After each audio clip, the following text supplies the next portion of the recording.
O mga Dabarkads, ito na po ang latest na update po natin doon sa bagong studio ng Eat Bulaga. Ni-report po ng Bandera, sa Inquirer po ito. Eat Bulaga lilipat sa bagong studio, mapapanood na sa Meralco Theater. O nga no, ba't di ko naisip yun? Meralco Theater of course is part of the MVP Group. Diyan po sa may Ortigas, di ba? Sa may Ortigas Avenue, malapit sa Meralco Ave. According dito, isa sa mga araw na ito ay lilipat na sa bagong studio ang programang Eat Bulaga na kasalukuyang nasa Sheridan sa Mandaluyong. Ay, mamimiss ko yung Sheridan sa totoo lang. Ayon sa nakuha naming balita ay noong Nobyembre pa sinimulan ng construction para sa bagong studio ng programa. Ewan ko bakit Avida yung lumalabas. May mga balitang ganun. Ito na nga raw ang magiging bagong bahay ng mga original hosts, Tito Vic and Joey kasama ang legit Dabarkads. Ang DVR Inc. ng Avida Ayala Land Construction na kaibigan ni MVP ang namamahala sa pagtatayo ng naturang studio. Yun, parte ng Avida Ayala Land Construction. Yung pong gumawa, pero hindi sa Avida Land. Okay? So, doon ako medyo nalito. Base sa pagkakatanda namin, malaki ang Meralco Theater at may seating capacity ng 150 to 200.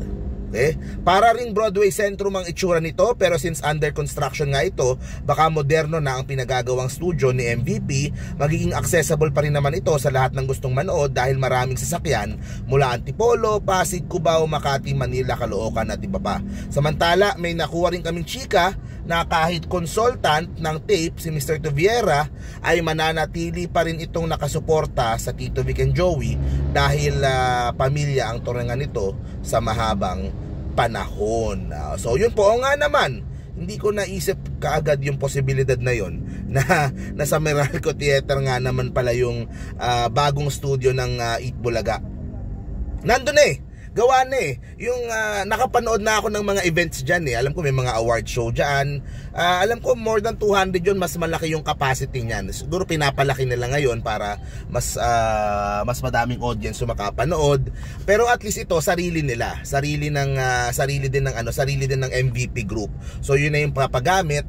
At kumaga pinapaayos na din kung sakaling mga araw na walang Eat Bulaga, pwedeng gamitin ito for concert, for events, diba? So, pero ito na ang magiging permanenteng tahanan ng Eat Bulaga. So nakakamiss lang syempre, diba? Yung mga dati sa Broadway Centrum ng matagal, tapos po sa APT Theater saglit, o tapos dito sa Sheridan. Dito sa Sheridan, mula po nung last year, mula nung lumipat sila sa TV5, yan na po yung naging tahanan.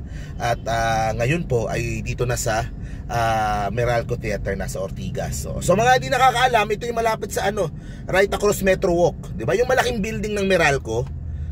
Doon yun usually nag-hold sila ng mga events doon, mga awards night, mga special So na lang nila, aayusin na lang nila uli, mapaganda, kumbaga lalagyan na lang gagawin na lang moderno yung mga gamit, yung mga lights, yung mga sounds, o pagkatapos po ay pwede nang gamitin ng Eat Bulaga.